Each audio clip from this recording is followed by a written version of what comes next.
mientras vamos preparando el pincho moruno es después, van a invertir las intervenciones en relación a cómo aparecen en el programa. En primer lugar va a intervenir José Fernández Cabanillas, doctor licenciado en Ciencias Económicas y Empresariales, profesor de la Universidad de Castilla-La Mancha, presidente de la Asociación de Afectados del SAP. Igual que Arantxa, que intervendrá posteriormente, que ya la conocéis, él va a versar sus intervenciones sobre aproximaciones al estudio epidemiológico de las interferencias parentales en España. Tenemos media hora por ahí, sin más dilación, el micro. Buenas tardes ya, pues enhorabuena por cómo está desarrollándose la jornada, salvo por este pequeño detalle, que es el problema del que venimos a hablar aquí siempre, que es que estamos rodeados de cronófagos. O sea, hay gente que se come el tiempo de los demás, pero ¿esto qué es? O sea, toda la lucha de la cuestión compartida, etcétera, y todo lo que tiene que ver con la cuestión de menores, con el desarrollo de el funcionamiento de la administración de justicia en temas de menores, etcétera, es un tema de cronófagos, gente que se quiere comer el tiempo de los demás. Y todo se reduce a eso. Y claro, lo que no parece serio es hablar de cuestiones éticas en un congreso que habla del tema y según uno se le come el tiempo de otros. Y por los demás casi me da igual, pero me molesta que me coman el mío. Estoy ya quemado de que me coman mi tiempo. No sé si es que tengo derecho legítimo a decirlo, pero tiene que ser. Sí. Vale. Entonces, como al fin y al cabo, todos los problemas que tienen que ver con custodia compartida, con el tema del desarrollo de los divorcios con niños, etcétera, tiene que ver con eso. Es decir, pues, ¿hay alguna discusión judicial o de otro tipo sobre que los niños tienen que estar escolarizados obligatoriamente hasta los 16 años? No hay ninguna discusión. ¿Hay alguna discusión respecto de cualquier fiscal de España que ordena inmediatamente la retirada de custodia a cualquier progenitor, cualquiera que sea su sexo, edad, gustos musicales o del tipo que sea? Ordena inmediatamente el cambio de la retirada de custodia si no está escolarizado el niño. Los niños van al cole porque quien los está cuidando los mandan al cole. Y si no van al cole porque no quieren el que los está cuidando. ¿Me quieres explicar qué diferencia existe entre hacer que un niño vaya al cole y hacer que un niño vaya con el otro progenitor? Pues como nadie me explica una diferencia tan sencilla, pues se me ha metido en la cabeza no hablar tanto de lo correcto como empezar a hablar ya de lo exacto.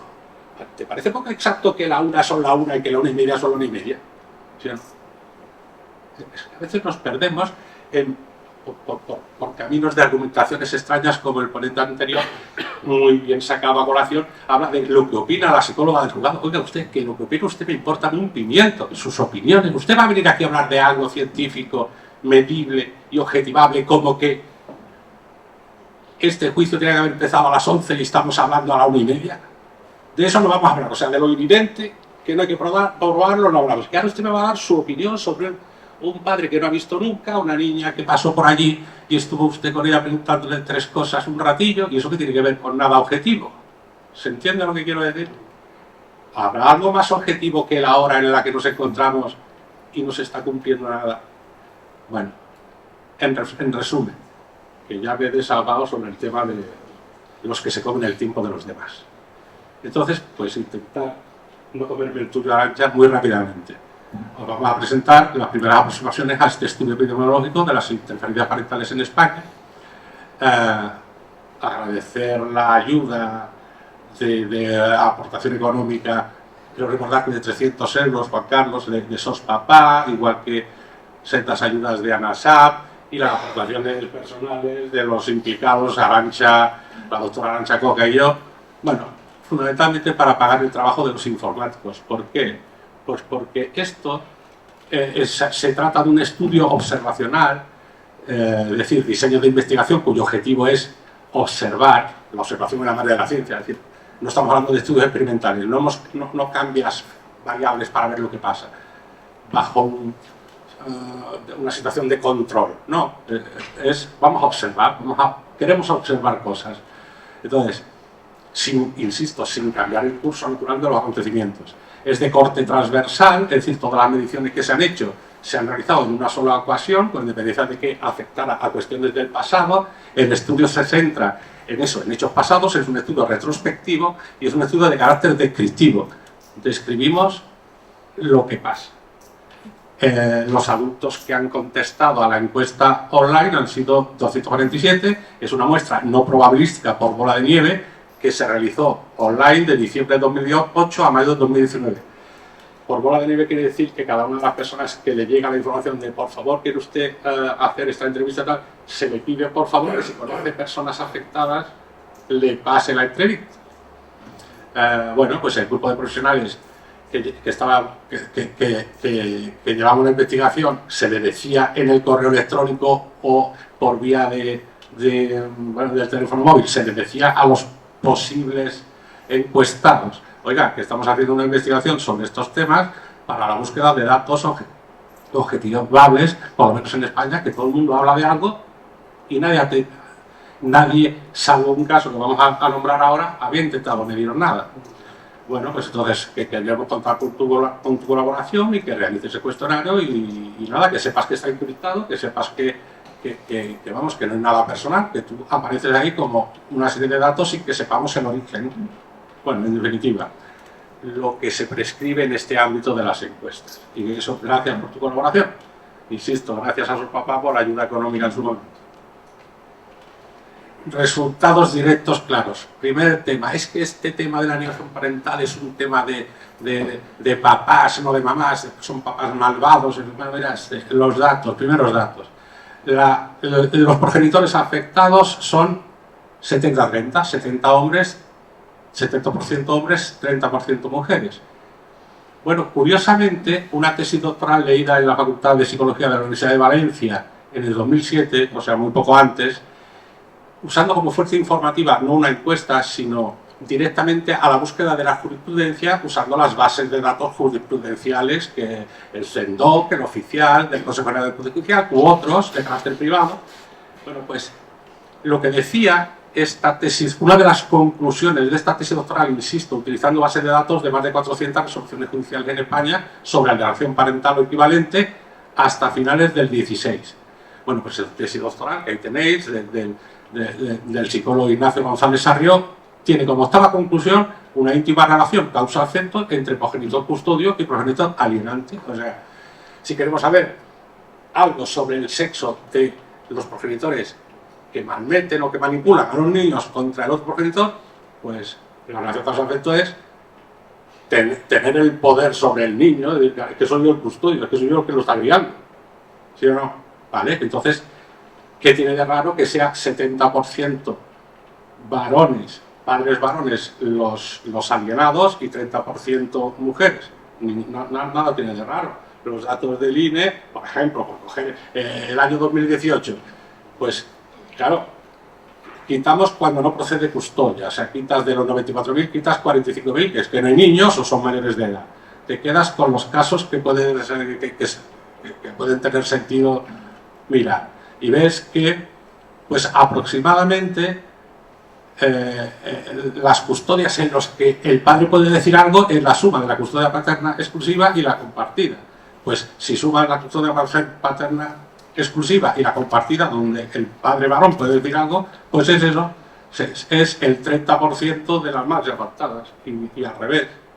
Es decir, que no tiene nada de raro el dato 70-30. Por otra parte, los datos de división por sexo de carácter estadístico 70-30 no significan discriminación de nada. Por ejemplo, hace más de una década las plazas de acceso a la carrera judicial en España son 70-30, es decir, cada año que se produce incorporación de nuevos jueces a su primer destino después de aprobar las oposiciones de judicatura, pues son de cada 100 plazas 70 mujeres, 30 hombres. ¿Alguien ha dicho esto es discriminación o esto es discriminatorio? No, pues aprobarán el 70% de mujeres porque les hará mejor calificación en su examen, en sus sucesivos exámenes de la oposición. Bueno, pues igual. Entonces, ¿por qué se habla de que la alienación parental es un tema de sexo del progenitor? No es un tema de sexo del progenitor, es un tema de quién tiene la responsabilidad de la educación del niño. O sea que esta situación de número en porcentaje de padres alienados respecto de madres alienadas es coherente con la lógica. Bueno, ahí tenéis la descripción gráfica que no aporta nada. Datos del interjudicial. O sea, el problema de la alienación parental es un tema, como he empezado hablando, de tiempo cronológico y de cronofagia. Es decir, el problema de los niños es que son niños poco tiempo, relativamente. Ese detalle no sé si caemos. Es decir, claro, los niños solo tienes que dejar pasar el tiempo y ya todo se resuelve. Porque, claro, ya no son niños. Y esto es lo que causa, es el origen, el problema de la alienación parental. Es decir, el funcionamiento de los juzgados en España se caracteriza históricamente por su celeridad o no, o por lo contrario. O sea, cuando uno habla en lenguaje corriente, en lenguaje coloquial, de ir al juzgado, ¿qué te va a contar cualquier parroquiano que haya ido? Digo, pues ya me has dado de tiempo de espera, de las resoluciones, de segunda resolución, apelación. Bueno, cuando termina el proceso ya no hay niños, ni hay nada. ¿De qué estamos hablando?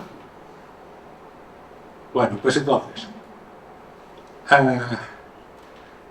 ¿qué es lo que nos dicen los encuestados sobre ese ítem, sobre ese camino judicial? Bueno, respecto del régimen de visitas, en los casos de alienación parental, acreditados o no, se observó que la principal tendencia de los juzgados era mantener el régimen de visitas. Igual que concluye esa tesis doctoral, en lugar de con datos de encuesta, con datos directos de las sentencias y resoluciones judiciales. Es decir, se abre procedimiento de ejecución de títulos judiciales, de sentencia de divorcio, por ejemplo, se ordena judicialmente el cumplimiento de las visitas, que después se cumplirán o no. O sea, no te lo pierdas. O sea, lo que ocurre en los juzgados, según los encuestados, que coincide con los datos directos de las resoluciones, es que cuando no se cumplen las visitas, se abre procedimiento de ejecución de sentencia de divorcio y se ordena que se cumplan las visitas. Que se cumplirán o no, porque yo no sé si nadie cae en el detalle de que si quedas con alguien a la una y aparece a las dos, es que no llega a la una, que llega a las dos. Pues, si ordenas que se haga una cosa y no se hace, pues es que no se ha hecho. No sé qué trozo hay que seguir probando. No sé. Nadie se da cuenta de que es como una gran estafa cronológica. Es decir, pero vamos a ver. De lo único que estamos seguros es de la exactitud del tiempo en el que estamos. ¿Sí o no? Y eso se soslaya, pero oiga, si es la clave, no sé si me explico con claridad. Si no podemos ir a los juzgados y hablar en serio del cronos, del tiempo, que es algo exacto, pues entonces vamos a distraernos, vamos a la industria del entertainment, vamos a la industria del entretenimiento y vamos a distraernos todos. Venga, pericial psicológica número 1, pericial económica. Es que yo opino. Recuerdo que estaba tan enfadado de esas situaciones, porque a su vez son círculos viciosos. Venga, vamos a empezar otra vez, que estos primeros 3 años no valen. Vamos a empezar otra vez. Ya que llevo 3 años sin ver a mis descendientes. Pero es que no he escuchado la argumentación de lo que opina la perita psicóloga número 28. Sí, ya la he escuchado. Venga, vamos para adelante. Pues entonces yo ya estaba enfadado. Y entonces, como encontré una prueba estadística muy seria, que es el Instituto Nacional de Estadística, datos oficiales de custodias por sexo del progenitor de la provincia, en ese año, que ya era el primer año posterior a la Ley Orgánica 3/2007 de Igualdad Efectiva entre Hombres y Mujeres, que es una ley que digo yo que habrá que aplicar, y que entre otras cosas prohibía la discriminación indirecta por razón de sexo. Y la discriminación indirecta por razón de sexo se prueba mediante prueba estadística. Así que me da en línea la estadística y dice que en la provincia donde yo estoy pleiteando sobre mi custodia, la probabilidad de que un padre varón tenga la custodia es del 1,75%. O sea, así a ojo, para entendernos, vamos a dejarlo en un 2, te regalo el pico. Es que yo meta la mano una sola vez en una bolsa negra sin mirar con 100 bolas, de las cuales hay 2 blancas y 98 negras. Solo una vez. Y voy a ser tan chulo de sacar una blanca. Oiga, eso quiere decir que me cuente usted lo que me quiera contar, las psicólogas del juzgado y de Allende los Mares, lo que me quieran contar, eso quiere decir que en términos exactos, es decir, matemáticos, yo voy a hacer el custodio. ¿Qué trozo no he entendido? Y eso se llama discriminación indirecta por razón de sexo. O por lo menos se llama indicio de discriminación indirecta que habría que estudiar y ver lo que está pasando ahí. Bueno, pues llegué, con ese cuento llegué hasta Estrasburgo, como acaba de contar el letrado Luis Chamorro de su caso del padre sirio. Y lo que dice Estrasburgo es, en la resolución que me inadmite la demanda, que no es lo mismo que la resolución que habiéndote admitido la demanda, no te da la razón. Este detalle es muy importante, porque no queda claro cuando se publica por parte del Ministerio de Justicia, no queda claro si es que no me ha dado la razón Estrasburgo o lo que de verdad es, y es que no me la ha admitido a trámite. Y claro, no me la admite a trámite, y aquí viene la gracia a donde quiero ir a parar, para que se destape, digamos, el misterio. Pues es muy sencillo. El último párrafo del magistrado de Estrasburgo, no recuerdo qué nacionalidad tenía, que dice, respecto de la alegación de discriminación indirecta por razón de sexo, la alegación es estadísticas oficiales de España que dicen que la probabilidad que tengo yo de ser custodio tiende a nada. Entonces, y dice el magistrado, este magistrado no ve indicios de discriminación. Claro. Ah, si es que usted no los ve, haber empezado por ahí. Ah, que las cosas no son lo que son lo que usted ve. No sé si se ve la claridad de la prevaricación idiomática. O sea, claro, con ese lenguaje llego yo a Roma con mis demandas. O sea, total, que una estadística oficial que dice que yo es casi imposible que pueda ser custodio, usted no ve, no dice usted que no haya discriminación, usted lo que dice es que usted no la ve. Ah, bueno, entonces ya está, en ese caso, no me la ha acabado. No sé. Bueno, pues entonces, vamos a ver, vamos a observar, vamos a ir en busca de la realidad, como hablaba el ponente anterior. Así que el progenitor rechazado verá vulnerado su derecho humano al respeto a la vida privada familiar, el artículo 8 del Convenio Europeo, del que hablaba Luis Chamorro en las ponencias anteriores. Él dice, por lo siguiente, porque se ha incumplido la exigencia de gran celeridad, o sea, exigencia de gran celeridad, pues vete a los juzgados de familia de España y verás lo que significa la gran celeridad. Pues ya está, pues que ponen la demanda en junio del 2023 y todavía están buscando un punto de encuentro para el 2025 o algo así. Oiga, pero ¿qué me está contando? Entonces, ¿eso es exigencia de gran celeridad? Parece que no. Y ahora viene lo bueno, el apoteosis, la ausencia de medidas coercitivas. Claro, efectivamente. A ver qué trozo no he entendido yo de lo exacto. Vamos a lo exacto, no quiero hablar de lo correcto, lo exacto. ¿Qué hora es? Las 10. Lo que diga el reloj, pues eso. Ausencia de medidas coercitivas. ¿Cabe en cabeza humana que un policía, que un guardia civil de tráfico, pare una madre que va conduciendo con un niño y le ponga una multa porque el niño no lleva puesto el cinturón de seguridad y esa multa no sea pagada después bajo el argumento, hombre, es que si multas a la madre estás quitándole de comer al niño, o sea, es que si multas a la madre va a padecer el chiquillo? Bueno, pues aquí viene lo bueno. En España las multas coercitivas es lo primero que hay que hacer, que tiene que hacer un señor juez si ordena algo y no se cumple, porque vamos a ver, si yo he ordenado que ese niño esté a esa hora en tal sitio para que el padre lo pueda ver, ¿qué me está contando sobre que no se ha producido ese hecho? Usted tiene que hacer que se produzca y ya está. ¿Y qué me cuenta? Como no se ha producido, no necesito. A ver, ¿qué opina la psicóloga número 438? Que no lo quiero saberlo, que todo eso ya pasó. Ahora ya lo que hay que hacer es que cumplir lo que ha ordenado el juez. Vale, pues no se cumple. Pues la probabilidad de que te pongan una multa coercitiva, que quiere decir, por ejemplo, 600 euros primer fin de que no cumplen las visitas. Segundo fin de 1.200 euros. Tercer fin de semana, 2.400 euros. Y así ad infinitum. Ese caso no se da en España. Y la argumentación de por qué solo el 8,9% de los casos reciben multas coercitivas es una argumentación del tipo que acabo de decir. Claro, es que si multamos al custodio porque no se cumplan las visitas, acabamos sancionando al menor. Insisto. ¿Alguien ha ganado contra el tráfico una multa argumentando que es que si me quita usted los 600 euros si me quita usted 600 euros de mi cuenta con la multa que me ha puesto, el niño no va a tener para yogur? Fíjate, las multas se pagan o te las quito de tu cuenta. No hay más argumentos. ¿Se entiende lo que quiero decir? Bueno, pues entonces, en España, solo menos del 9% de los casos de incumplimiento de visitas, el juez ordena que se apliquen multas coercitivas.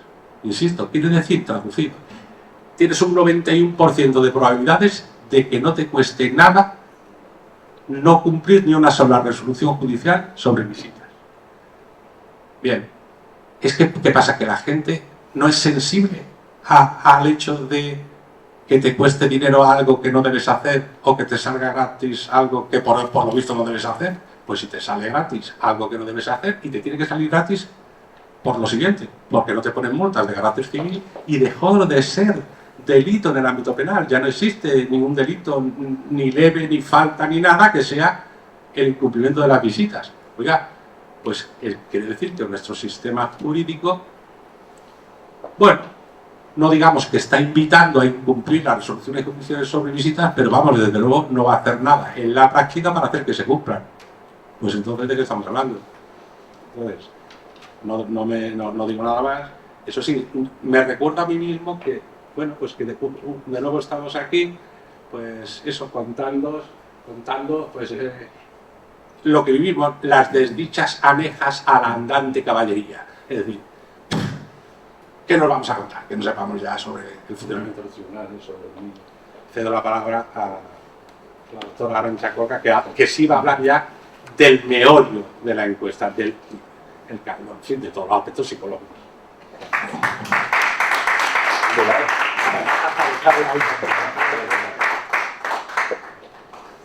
Bueno, ya conocemos a Arantxa, presidenta además del comité científico, y nada, pues ya sabéis, doctora en psicología, os lo recuerdo, psicopedagoga, investigadora, escritora y especialista en alta conflictividad familiar y ansiedad infantil de Barcelona, y bueno, psicóloga mediática también, donde las haya. Y como la comida era a las 2 y son las 2, ya haced lo que queráis o lo que podáis. Ya, yo, como me han puesto a moderar, yo jodo, cuento lo que me toca. Bueno, pero ¿de cuánto tiempo dispongo? La comida era a las 2, 15 minutos. Cuando termine nos vamos a comer. 15 minutos. No pasa nada si no comemos, hombre, tampoco es eso. Bueno, muchas gracias. Yo voy a continuar explicando los datos que tanto el doctor Francisco como yo hemos podido extraer de esta encuesta. Quiero decir dos cosas muy rápidamente para que quede muy claro qué tipo de encuesta fue. Hubieron preguntas, que en total fueron 17, de las cuales de esas 17 hubieron 3 de criba. No es muy importante comentarlo, porque claro, cualquier persona, por ese efecto bola de nieve, podía acceder al cuestionario y poner ahí lo que le diera la gana. No pensando mal, sino incluso pensando bien, progenitores afectados que se autodiagnostican, que eso no significa que fuera un mal diagnóstico, pero en todo caso se autodiagnostican víctimas de alienación parental sin que haya ninguna institución, sean psicólogos o fuera un juzgado, que mencionara la posibilidad de un maltrato, se autodiagnostican y participan en la investigación. Claro, obtendríamos datos de familias afectadas de una manera, unos datos muy brutos, muy burdos, porque nadie, solo ellos mismos, o sea, por un lado tendríamos participantes, que sí que ha habido alguna sentencia que ha mencionado que había interferencias, pero también participantes que, habiendo sufrido interferencias, nadie, ni siquiera un juzgado, mínimamente lo mencionó. Claro, a nosotros nos interesaba ser muy pulcros, para que no entrara todo el mundo que creyera que era víctima de interferencia parental. Entonces, muchas familias, que seguramente sí, que fueron víctimas de interferencias parentales, no pudieron participar por el simple hecho de que no tenían ningún papel que pusiera que hubiera, si acaso, un indicio. Entonces, quisimos ser muy limpios y, por lo tanto, para que los resultados fueran los más objetivos posibles en cuanto a las interferencias parentales, y por eso pusimos preguntas criba, que a la tercera pregunta que el encuestado respondiera no, ya quedaba automáticamente eliminado de la encuesta. Salía pues una pantallita que decía muchas gracias por su participación y quedaba retirado. Con lo cual, tenemos 247 casos en los que tienen algún documento, ya sea de un psicosocial o ya sea de un juzgado, que evidentemente no vamos a ser ingenuos, no hablan de alienación parental abiertamente, pero sí mencionan la posibilidad de que haya cierto tipo de interferencia, de que la madre o el padre no contribuyen, no están contribuyendo al acceso a las visitas, por lo tanto, se menciona de alguna manera y se descarta otro tipo de problemática que explique por qué esos niños y niñas, esos hijos, no tienen contacto con ese progenitor. Creo que ese dato es muy importante para que vemos, bueno, la validez y la credibilidad que le hemos querido dar y que creo que tienen estos datos obtenidos de esta encuesta. Como bien ha dicho Francisco, fue una encuesta en colaboración con un sponsor y con aportación privada para llevarla a cabo, sobre todo informáticamente, y aquí tenemos los resultados de los 247 casos. Ya se ha hablado del objetivo. Obtener datos de tipo epidemiológico es una aproximación a los casos de separación en España en los que se haya diagnosticado o hecho mención en algún momento de interferencia parental, con lo cual muchísimos casos quedaron descartados. Lamentablemente, porque seguramente también serían valiosos, pero claro, entonces ya ganaba demasiada subjetividad. Yo soy caso de alienación parental. Bueno, ¿quién lo dice? No, lo digo yo. Tenemos que partir de datos objetivos, si por objetivo entendemos alguna institución reconocida detrás. Y conocer el perfil y las características, la metodología ya lo ha comentado Francisco. Bueno, vamos allá. El género también. Vaya, el fallo judicial consecuente lo mencionó Francisco, tristemente, pues el juzgado no hizo nada, un 44,9%, es decir, no hizo modificaciones. A lo mismo que había, en todo caso, en la ejecución de sentencia dijo, pues lo mismo, y claro, continuó pues, con los mismos resultados. No se producían las visitas. Creo que vale la pena, esta investigación será publicada, y yo no puedo ir punto a punto todo el estadístico de cuántas medidas salieron o se propusieron por parte del juez. Fijaos que desde la primera a la segunda el juzgado no hizo nada. A la segunda es un 15%, es un salto muy grande.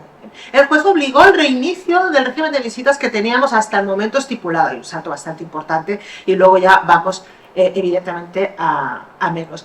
El juez ordenó el régimen de comunicación por videoconferencia, que son cosas interesantes. El listado es interesante porque los jueces, con todo mi respeto, pobrecillos, con esos casos tan difíciles, se inventan medidas. Las inventan. Bueno, pues en este caso, a ver, pues una videoconferencia. ¿En serio? ¿Estás proponiendo una videoconferencia para revincular un hijo con su progenitor? Bueno, pues ahí está la variedad imaginativa de muchos magistrados que, no lo estoy diciendo en sentido negativo, sino que hay una carencia ahí de instrumentos, de recursos, entonces se inventan. Pues que lo hagan de esta manera, y ahí sale todo el listado de invenciones. Bueno, a esta sí que me quiero detener, porque es importante saber el contexto en el tiempo, hablando de tiempo, de la vivencia de la separación de los encuestados. Porque alguien podría decir, bueno, es que claro, si coges una familia que se separó en 1997 o en el 1990, pues claro, ¿qué te va a decir? Pues que no se resolvió, porque en aquella época, vamos, es que ni se hablaba de la posibilidad de la existencia de manipulación y de interferencia. No, estamos hablando de casos, a ver, ya de esta era hacia aquí. En el 2012-2014 ya había libros publicados sobre la alienación parental. José Manuel Aguilar, a quien saludamos desde aquí, ya había publicado el primer libro sobre la alienación parental, que creo que fue en el 2005. Ya había la polémica en España. Por lo tanto, ya sabíamos, y los jueces ya estaban, algunos cansados, otros pues negando, escépticos, pero que no era tan extraño. Estamos hablando de separaciones tan antiguas, sino de separaciones en las que un hijo o una hija rechazara a un progenitor era algo que ya estaba encima de la mesa. Y por cierto, ya se habían celebrado algunos congresos de esos papás, con lo cual ya eran temas que se habían debatido bastante.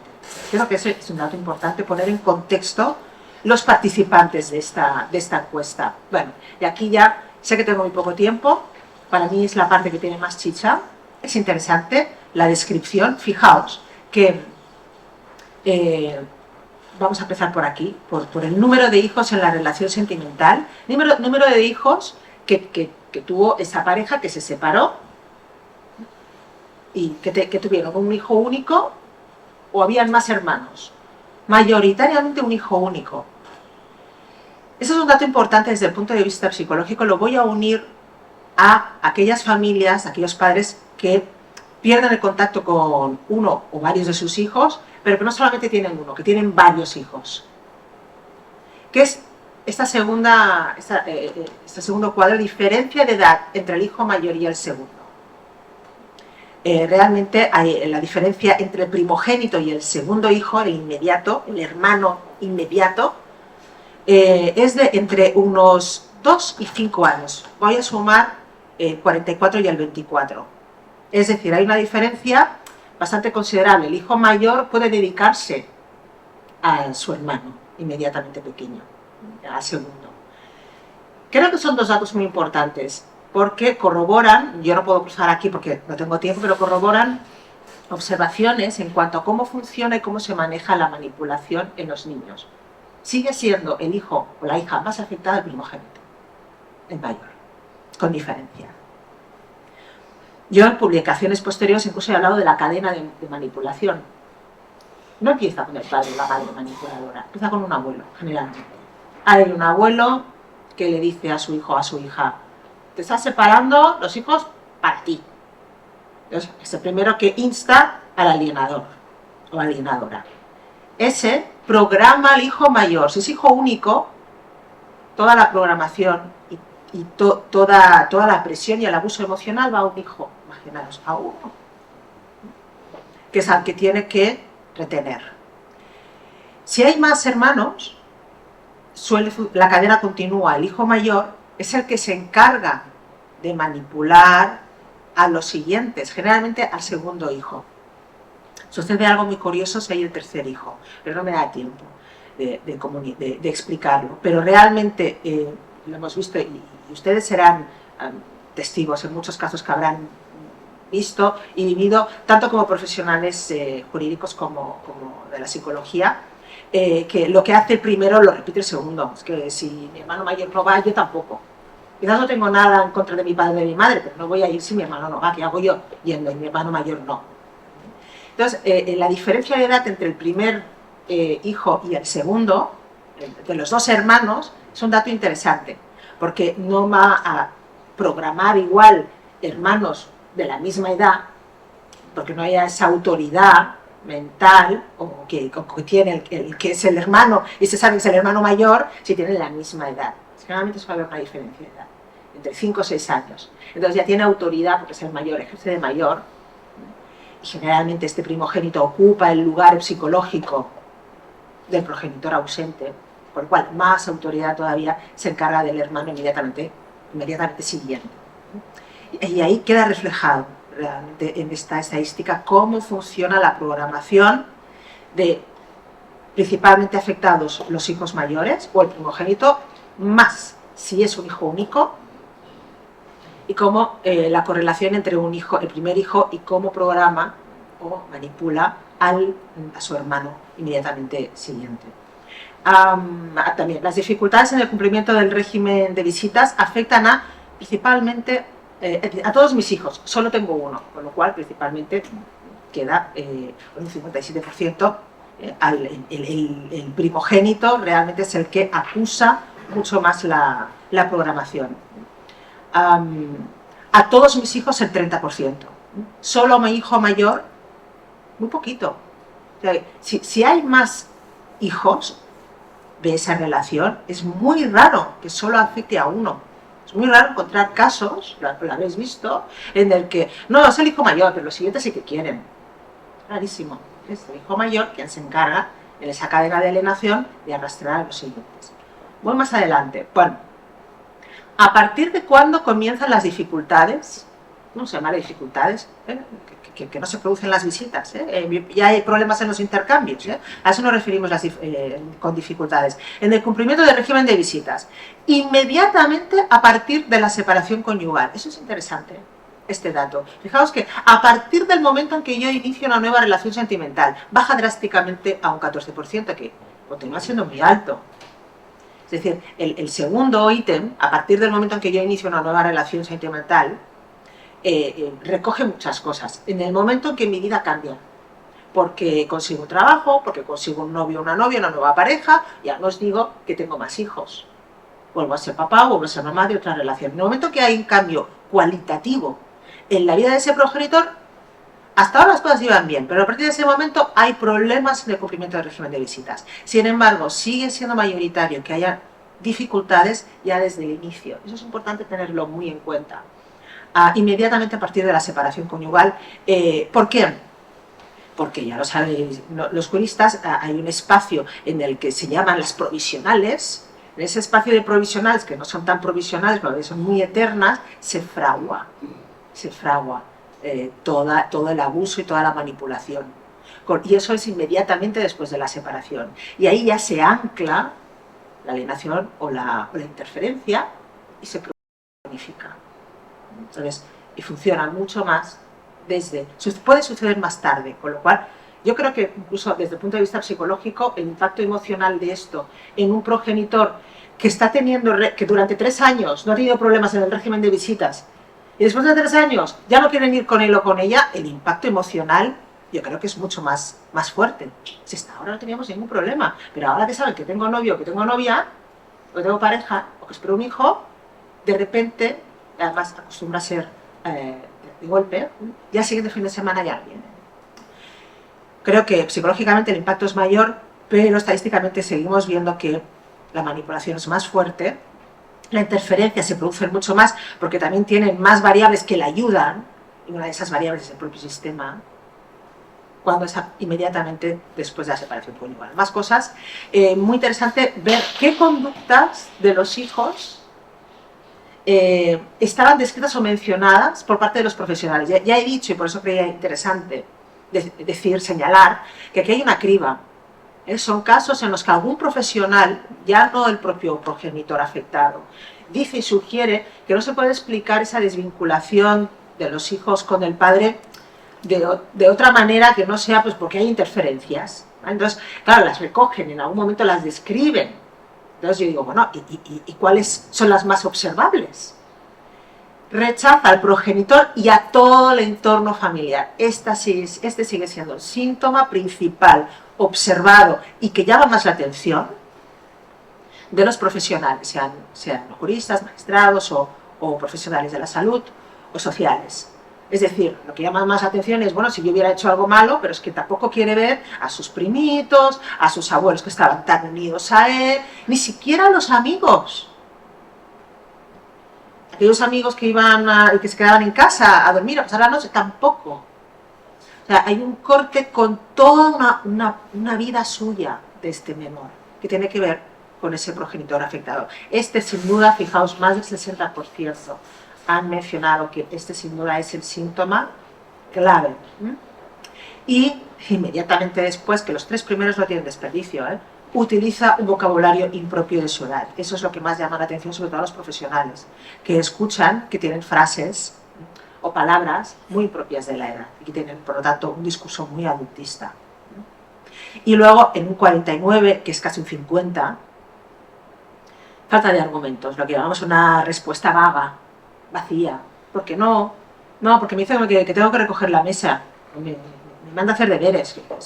Bueno, cómo se ve tan claramente que los niños que sufren interferencias confunden rapidísimamente autoridad con violencia.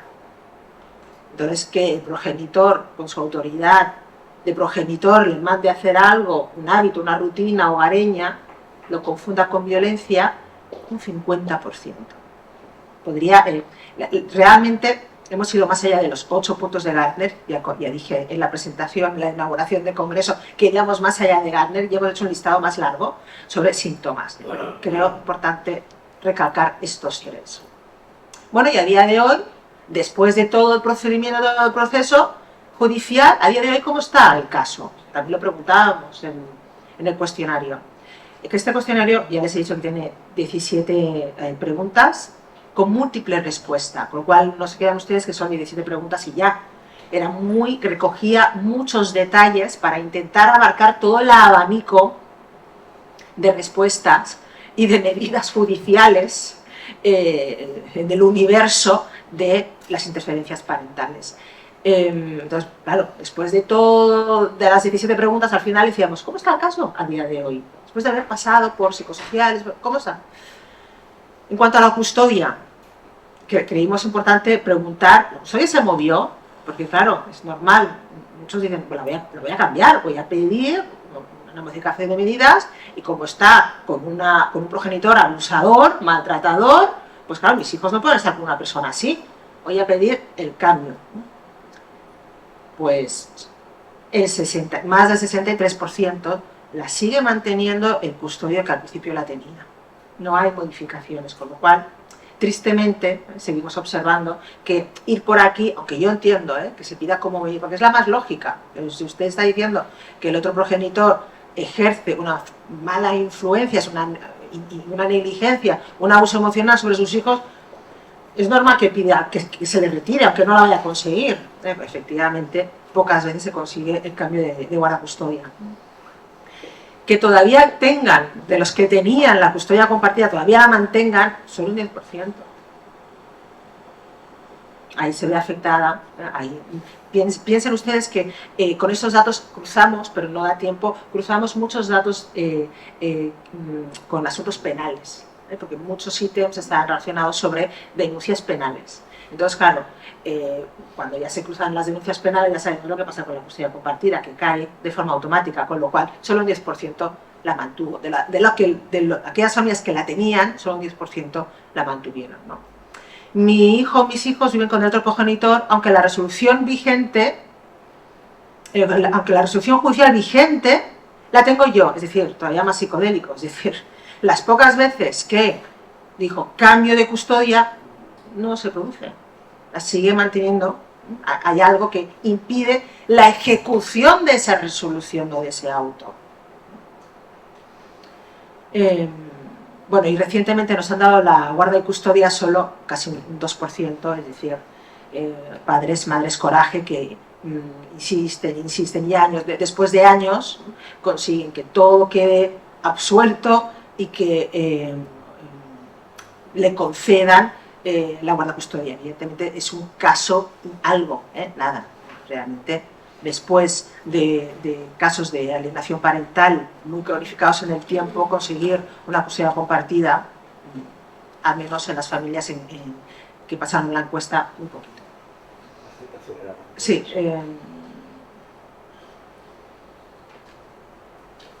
Creo que hay otra. No, pues que voy atrás. Ya es la última. Estado del régimen de visitas a día de hoy. Se reinició un régimen de visitas y veo a mi hijo de forma regular un 23%. Se reinició un régimen de visitas. Aquí también, respuesta múltiple, puede ser un punto de encuentro. O sea, vean ustedes que es un régimen de visitas que tenían antes, con su pernocta y su fin de semana alterno, no. Se propone algo y bueno, lo puedo ver. No se me ha asignado ninguno todavía y no veo a mis hijos. Un 22, no hay tanta diferencia. Un 22.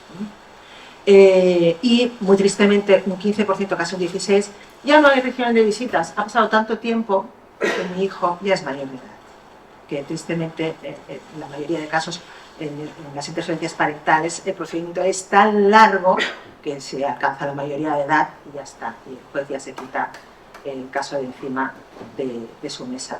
Espero que les haya... Bueno, podríamos contar tantas cosas de los datos, los tendrán ustedes en forma de un paper que escribiremos, que podremos, esperemos, publicar, porque como han dicho el conferenciante anterior, lo importante son las investigaciones publicadas y ahí, bueno, podremos obtener una aproximación a cómo se mueven las medidas judiciales, qué se suele hacer y qué cosas se inventan para darle solución a algo todavía tan difícil como resolver las interferencias parentales.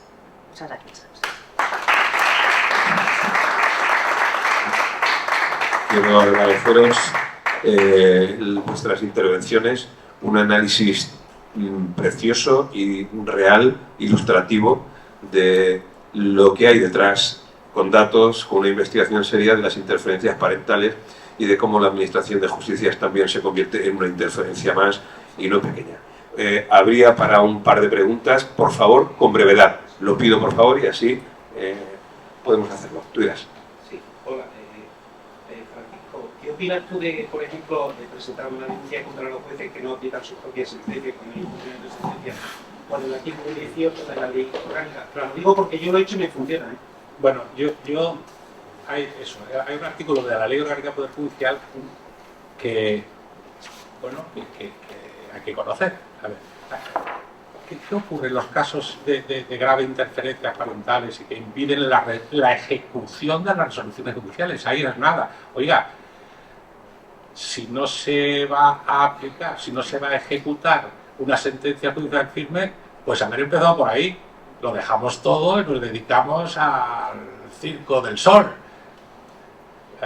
A ver, lo que dice la Ley Orgánica del Poder Judicial es que cuando una resolución judicial firme es de imposible ejecución, y digo yo que lo que no se ejecuta, que ha ordenado pues que se ejecute y que es firme, si no se ejecuta solo puede ser que sea de imposible ejecución, porque si no, a ver, ¿en qué clase de limbo está esa resolución? No sé si me he explicado. Claro, el problema está en que, a ver, ¿qué magistrado es el guapo que dice de sí mismo que es de imposible ejecución lo que él ordena? Que es traducido como decir, han ido usted al circo del sol, han ido ustedes, pues el payaso de que sale soy yo, que con toda la autoridad del Estado ordeno en sentencia firme que se haga una cosa y no te lo pierdas. No se hace. Pero ojo, tampoco es de imposible ejecución. Claro, porque si declaro que es de imposible ejecución, automáticamente dice la Ley Orgánica del Poder Judicial que el Estado me tiene que indemnizar. Haber empezado por ahí. Y este es el problema, ya generalizo, de la sociedad en que vivimos. Si es que el problema de la sociedad en que vivimos no solo de las interferencias parentales, el Poder Judicial, los jueces, es el mundo. Es que hemos diseñado un mundo de irresponsables. Aquí nadie responde de nada. No sé. Digo porque, claro, lo que pasa en el ámbito judicial de los divorcios con niños, bueno, pues otro ejemplo más del reflejo de la cultura que hemos diseñado en la decadencia de Occidente, que entre otras cosas, aquí nadie responde de nada. No sé, ¿queda respondida más o menos? Una pregunta más, si la hay. He dejado ahí un libro a la vista. Creo que es un libro interesante que lo tengan presente porque recoge las intervenciones de muchos de los ponentes que estamos hoy.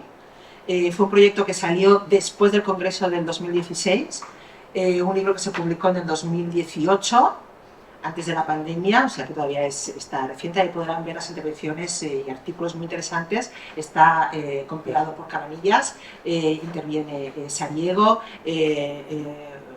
Maripaz Ruiz, Bronchal, bueno, yo misma, licenciado Fernández, y que creo que en la autoría coral de este libro se tocan todos los elementos involucrados directa e indirectamente en las interferencias parentales, presuntos abusos sexuales, denuncias penales, etc. Entonces, bueno, es un testimonio del trabajo que hicimos en su momento en el Congreso, que después de los años sigue vigente porque desgraciadamente poco se ha movido, poco se ha avanzado. Entonces, se lo quería presentar. Muchas gracias. Lo tienen en esa mesa, ahí detrás. A un precio irrisorio para el conocimiento que contiene. Manual del síndrome de alienación parental, le pusimos el nombre polémico expresamente, y además con carácter de manual porque sobre todo es tiene una parte teórica y práctica también.